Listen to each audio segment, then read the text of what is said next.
Hello everyone. Today we would like to talk about computers. Computers are already playing a very important role in our life, and probably it is going to be more important in the future. But the general public know relatively little about them, maybe because they look very complicated. And because of this relative ignorance, there is even some fear about them and about the role that they're going to play in the future.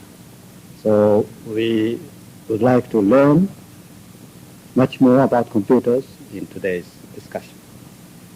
Our guest is Dr. William McColl. Dr. McColl is the lecturer in the University of Warwick in England. By the way, lecturer in England is the equivalent of the professor in the United States and also in Japan too. And Dr. McColl now is in Japan as a visiting professor of computer science in茨城University under the sponsorship of British Council and the Minister of Education, Science and Culture. He is a leading scholar in the field of computer theory. Dr. McColl, it's nice to have you in this program. It's a pleasure to be here. Do you have many students in your class of computer science in茨城University? Is that very popular? Computer science is very popular in universities throughout the world, and certainly in Japan it is very popular. Ibaraki University, like many other universities in Japan, has a number of very highly qualified students studying computer science. What yourself did you study at college? I entered university at the end of the 1960s. At that time in the United Kingdom, many universities were introducing degrees in computer science. I actually entered the University of Strathclyde to study mathematics. But very quickly I transferred into computer science because it seemed like a new, exciting subject, and one which seemed to be in the same general area as mathematics. But since then, computer science has grown considerably and is generally regarded as an important subject in its own right, and not a branch of mathematics or business studies or any other subject. Is mathematics the most common academic background for those who go into the field of computers?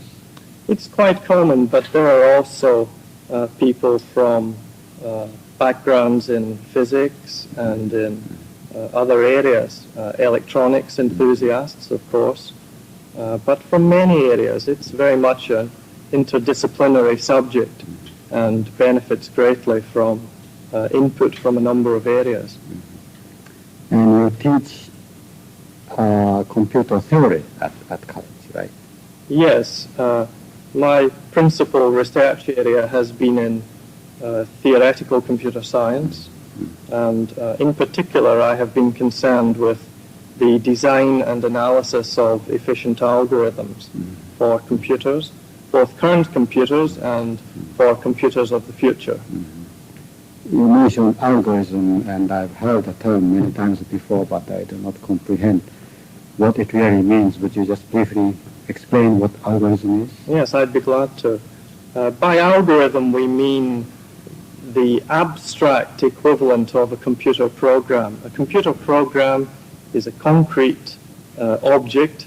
It's something, usually a piece of text, which defines the behavior that we expect a computer to exhibit when it runs. So computer programs should be very familiar to many people. Algorithm means the abstract description of a process for a computer. So, for example, we can describe an algorithm for, say, looking up a name in a telephone directory. The algorithm might be to begin at the middle of the directory, and if the name appears after the middle, then we focus on the second half of the directory. If it appears before, then we concentrate on the first half, and we repeat the process on half of the directory. So that's an example of a method. It's a rather abstract description of an algorithm, but such a method can be coded in terms of a program and run on a computer. So if you have a telephone directory stored on your computer, then you can use this method to locate any particular name in the list. So of course, this assumes that the list is ordered so that Smith comes in its correct alphabetical position. I see. Well, computers are used everywhere now, particularly with the advent of personal computers. Computers are now installed in many of the homes as well. But up until a few years ago, the most familiar kind of computer to us, the general public, was the tabletop calculators and also the TV game.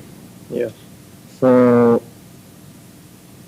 we know computers can do certain things like computing, calculation, and also memorizing. Are these two the major functions of computers, and what else can they do other than computing and memorizing?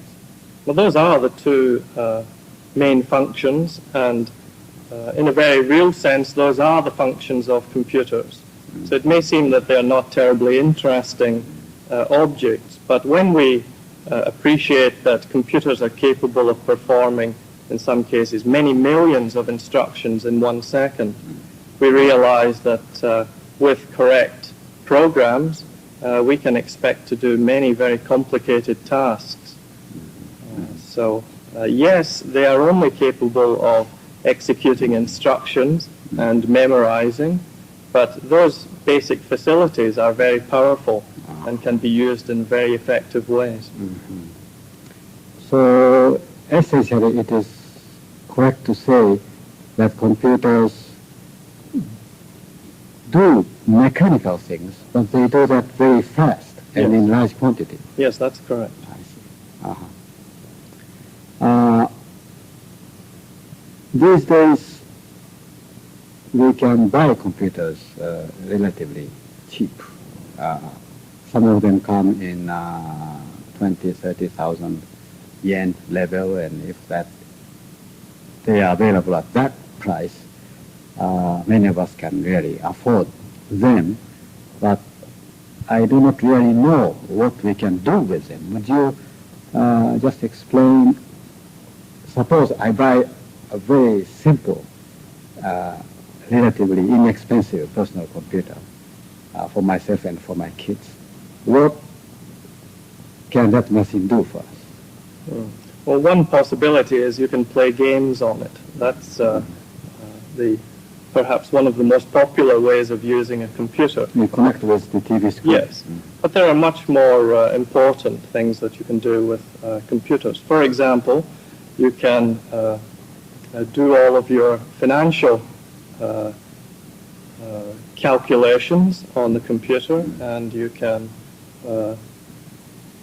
store all kinds of useful bits of information to you. So you can use it to store information in a convenient way and to perform calculations. So if you're buying the smallest type of computer at the lowest cost, then the functions are rather restricted because you have such limited storage on small machines. But the technology is rapidly advancing, and the cost of computers is diminishing. So the possibilities are many, and what we can currently do only on very large machines will soon be available on relatively cheap small machines. So the technology is rapidly advancing, and from year to year you can do more and more. Perhaps the most important task which people use computers for is to learn about computers. The world is an increasingly computer-oriented world, and many families feel that they ought to, both parents and children ought to know a bit about computers. So many people buy computers to educate themselves about the possibilities. You have to have a program or the software, don't you? That's the one cumbersome thing about computer. We know computer can do many things, but you have to have software. Either you have to buy it or you have to write by yourself, but in order to write it, you have to be properly scientifically equipped yourself.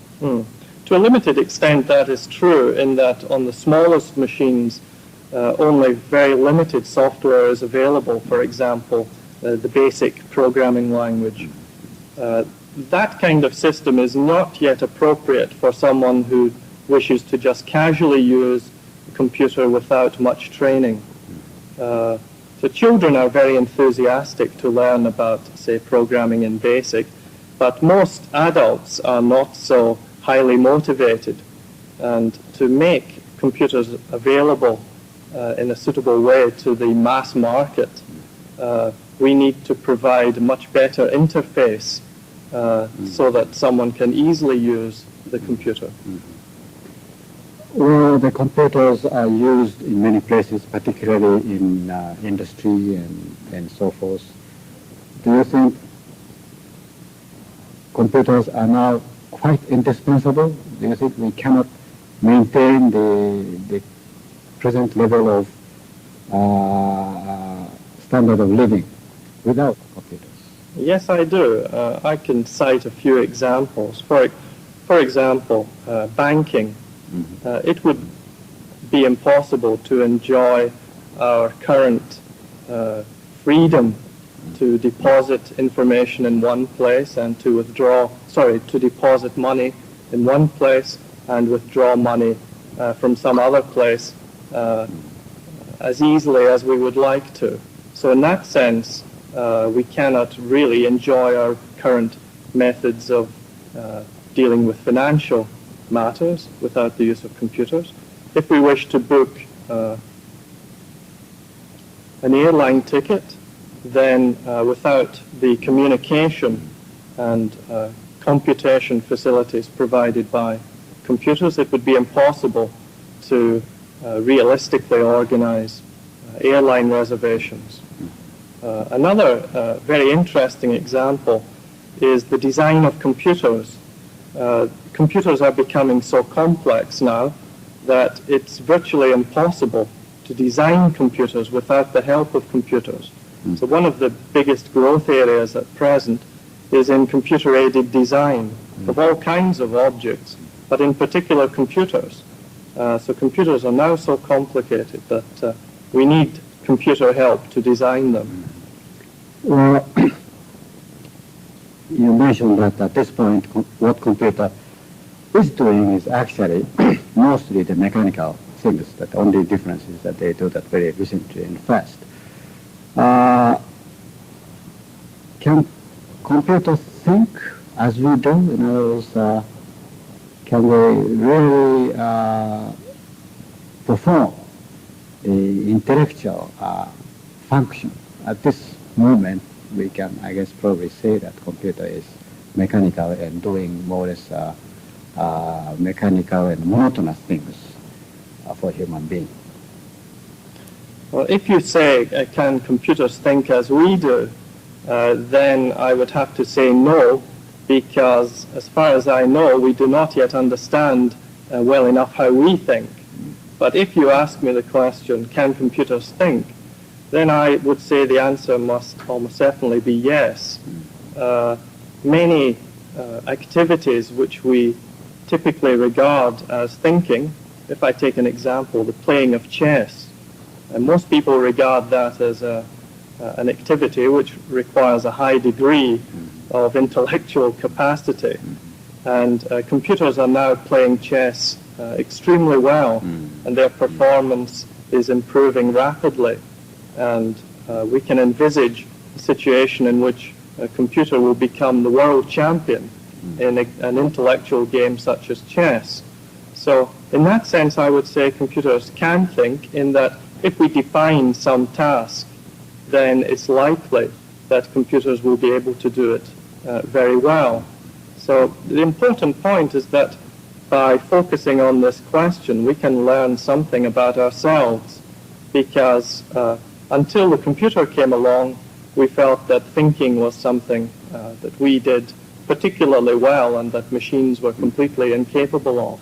But as machines do more and more complicated things, we have to continually redefine what we mean by thinking. Well, that is correct. If computer can think and can do creative and imaginative things, then there is little that human being can do, and that makes our life less interesting, and human being may be reduced to much more simplistic and primitive being, and that's what some people fear. Do you think that will probably what would happen in the future as a result of the advance in the computer? I think there will be a major social upheaval, because people have grown accustomed to the idea that thinking is what humans do, and they regard certain activities as being what defines a human being. So the computer is certainly affecting that, and therefore there is something to fear unless we abandon our traditional ideas. I see the computer as enriching human life by taking away many of the problems and tasks which are dangerous or too demanding or just unsuited to human doing that task. So I see the computer not as something to be feared, but as something to be welcomed. But undoubtedly, we will have to adapt our society to cope with this and our ways of thinking. But I'm encouraged by young people. Children are very keen to learn about computers, and they see the world of the future as a world in which computers do many of the tasks which were previously done by humans. So I don't think we have much to fear, but there will undoubtedly be a lot of change. How about language? We have this intercultural communication, this communication between different languages involving interpreting and translation, and people say that computer may be able to do translation and interpreting. How soon and how well do you think computer can do that kind of work? I think that kind of task is extremely difficult, but many very clever people are working on those problems, and here in Japan, the Japanese fifth generation program has as a large part of it the task of natural language processing. This is a task which many people have worked on without a great deal of success. It's generally regarded as a very difficult problem. What is the difficulty in that area? I think it seems to be something which humans can do quite well, but when we try to get a machine to do it, we find that it's a very subtle and complex task. Another example of such a task would be recognizing patterns or making a machine capable of vision. humans have very good vision. They can easily analyze a complex scene and pick out the important points. But when we try to get a machine to do such a task, we find that it's a really subtle and very difficult task that we are doing almost without thinking. So those kinds of tasks which humans can accomplish with very little difficulty seem to be very difficult to automate. Mm-hmm. So the field of senses, like seeing and hearing and speaking, these are the difficult areas for the computers to do. I think so. Do you think someday that even that can be overcome?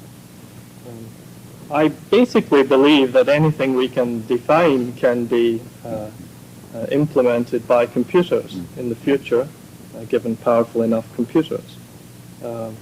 So in that sense, I'm rather optimistic that many tasks can be accomplished, but I think some of those I've mentioned are very difficult, and we are not near to a solution to those problems at present. I understand that you're interested in the role of computers in education. How do you think computers will contribute to the education in the future? Well, here I think computers are going to be very interesting. The personal computers which are now available are still rather primitive, but as I've said, the technology is advancing rapidly. And in a few years' time, we will have very powerful personal computers with very good graphics facilities and a very convenient interface. I think when you provide that kind of tool to children, young people, they will accept it very rapidly and will be very keen to explore areas. And I foresee such systems being used in a way which is like a game, but is rather more serious than a game. Mm-hmm. So many people are attracted by video games and so on. Those are rather primitive, but if we can provide that kind of environment for learning more serious subjects, then I think the possibilities are very great. Mm. Do you think at that time the computers will render teachers unnecessary, all the teachers will be unemployed? Some people think so. I do not really know. This will be a social question which will have to be tackled by society. So I'm not prepared to say that it will, but I can see the threat to the traditional classroom posed by these new tools. Is it really good for the students to study through machines? Yes, I think so. I think many people do not like the conventional method of education in which the teacher is an expert imparting knowledge to the student. I think many people believe that a more active role by the student is beneficial to learning. So it's this interaction between the computer and the pupil or student that is most important. Japan is very enthusiastic about making headway in the computer science and computer application. How advanced Japan is, relatively speaking, in the area of computer science and application compared with, let's say, UK or the United States? I think we have to separate two aspects. On the one hand, in hardware, in the technology of computers, Japan is undoubtedly very advanced and is in the forefront of hardware technology in the world. In the software area, Japan is in a very interesting position at present. In the past, software has been dominated by Europe and by the United States, and Japan has generally imported software ideas. But now with the Japanese fifth generation program, they are aiming to leap ahead, they hope, and this program is designed to develop ideas for software for future computers, say in the 1990s. And it's very ambitious and may or may not succeed, but such a plan may help to propel Japan forward in the software field. So Japan at this point is still a little behind in the software. It's improving. But the United States, I would say, is still dominant in that at present.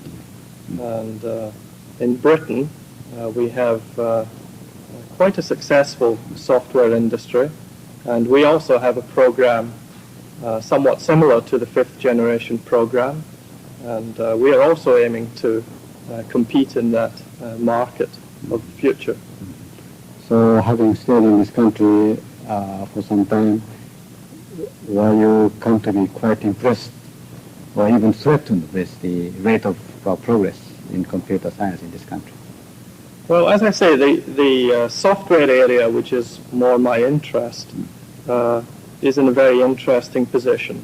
I feel that the fifth generation program is very ambitious and, as I've said, may or may not succeed.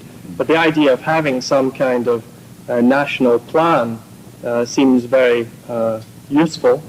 Whether or not the details of the plan are correct, we'll have to wait and see. Yes, yes. I'm sure this kind of exchange between our science and yours would be very productive for the future of our computer. Thank you very much, Dr. McColl. We enjoyed this talk very much. Thank you.